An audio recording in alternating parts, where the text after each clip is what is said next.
বন্ধুগণ, সবাই কেমন আছেন?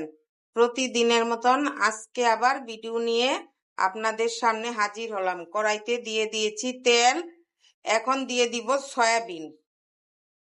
সয়াবিনটি লবণ হলুদ দিয়ে ভেজে নিব।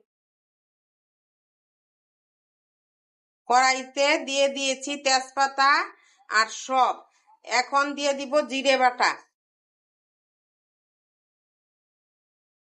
সয়াবিন, আলু, পটল ভেজে নিয়েছি। এখন দিয়ে দিব মশলার সাথে। মশলা ভাজা হয়ে গিয়েছে।